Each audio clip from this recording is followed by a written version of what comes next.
അസ്സലാമു അലൈക്കും. മാമി ആൻഡ് മറിയം കിച്ചണിലേക്ക് എല്ലാവർക്കും സ്വാഗതം. ഇന്ന് നമ്മൾ തയ്യാറാക്കുന്ന ആടിൻ്റെ ബോട്ടി ഫ്രൈ ആണ്. എൻ്റെ ഈ വീഡിയോ നിങ്ങൾ മുഴുവനായി കാണുക. കണ്ടിട്ട് ഇഷ്ടമായാൽ ചാനൽ സബ്സ്ക്രൈബ് ചെയ്യുക.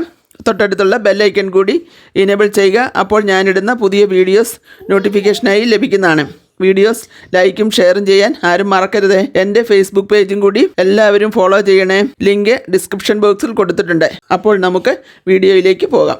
അപ്പോൾ നമുക്ക് ആടിൻ്റെ ബോട്ടി എങ്ങനെ തയ്യാറാക്കാം എന്ന് നോക്കാം. നമ്മൾക്ക് 1.25 കിലോ ആടിൻ്റെ ബോട്ടിയാണ് എടുത്തിരിക്കുന്നത്. ഇതിലേക്ക് നമ്മൾ മഞ്ഞൾപ്പൊടി ഇട്ട് കൊടുക്കുന്നു. ആവശ്യത്തിന് ഉപ്പിട്ട് കൊടുക്കുന്നു. 1.5 ടേബിൾ സ്പൂൺ ഇഞ്ചി വെളുത്തുള്ളി ചതച്ച് ഇട്ട് കൊടുക്കുന്നു. 1 പിടി ഉള്ളി കീറിയിട്ടൊന്നുമില്ല, അത് മുഴുവനോടെ ഇട്ട് കൊടുക്കുന്നു. ഇതിൽ മുളക് പൊടി ചേർക്കുന്നില്ല, പച്ചമുളകാണ് ചേർക്കുന്നത്. അതുകൊണ്ട് 5 പച്ചമുളക് മുറിച്ച് ഇട്ട് കൊടുക്കുന്നു. 1.5 ടേബിൾ സ്പൂൺ മല്ലിപ്പൊടി ആണ് ഇടുന്നത്. 1 ടേബിൾ സ്പൂൺ കുരുമുളക് പൊടി ഇട്ട് കൊടുക്കുന്നു. 1/2 ടീസ്പൂൺ ചെറിയ ജീരകം പൊടിച്ചതാണ് ഇട്ട് കൊടുക്കുന്നത്. എല്ലാം കൂടി ചേർത്ത് നന്നായി ഇളക്കി കൊടുക്കുന്നു. ഇനി നമ്മൾക്ക് ഇത് നന്നായി വേവിച്ചെടുക്കാം. കുക്കർ മൂടി വെച്ച് നമുക്ക് നന്നായി വേവിക്കാം. നമുക്ക് കുക്കർ ഒന്ന് തുറന്ന് നോക്കാം. ഇപ്പോൾ നമ്മുടെ ആടിൻ്റെ ബോട്ടി നന്നായി വെന്തിട്ടുണ്ട്. നല്ല പെർഫെക്റ്റ് ആയിട്ടുണ്ട്. കണ്ടോ, നല്ല മസാലയൊക്കെ പിടിച്ച് നല്ലപോലെ ആയിട്ടുണ്ട്. ഇനി നമ്മൾക്ക് ഒന്ന് ഫ്രൈ ചെയ്തെടുക്കണം. അപ്പോൾ നമുക്ക് വേറൊരു പാത്രത്തിലേക്ക് ഇത് മാറ്റാം.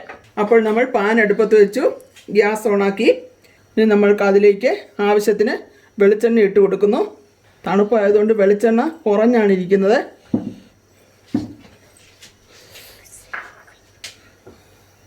ഇവിടുത്തെ തണുപ്പ് കൊണ്ടാണ് ഈ എണ്ണ ഇങ്ങനെ കുറഞ്ഞിരിക്കുന്നത്.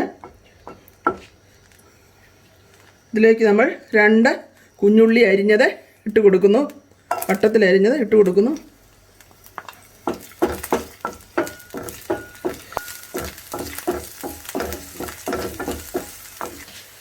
നമ്മൾക്കൊരു അല്പം എണ്ണയും കൂടി നമുക്ക് ചേർത്ത് കൊടുക്കാം. വെളിച്ചെണ്ണയാണ് ചേർക്കുന്നത്. ശകലം കൂടി ചേർത്ത് കൊടുക്കാം. ഇതിലേക്ക് നമ്മൾ 2 തണ്ട് കറിവേപ്പില ഇട്ട് കൊടുക്കുന്നു.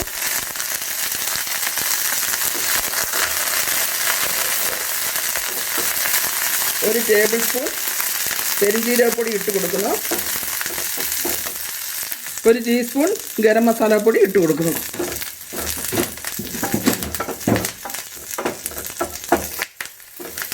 ഇനി നമ്മൾ വേവിച്ച് വെച്ച നമ്മുടെ ബോട്ടി ഇട്ട് കൊടുക്കുന്നു.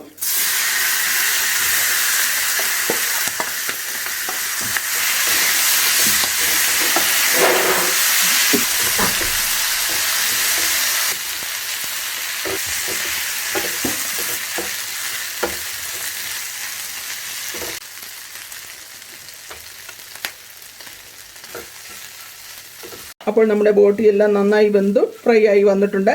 ഇനി നമ്മൾക്ക് വേറൊരു പാത്രത്തിലേക്ക് മാറ്റാം.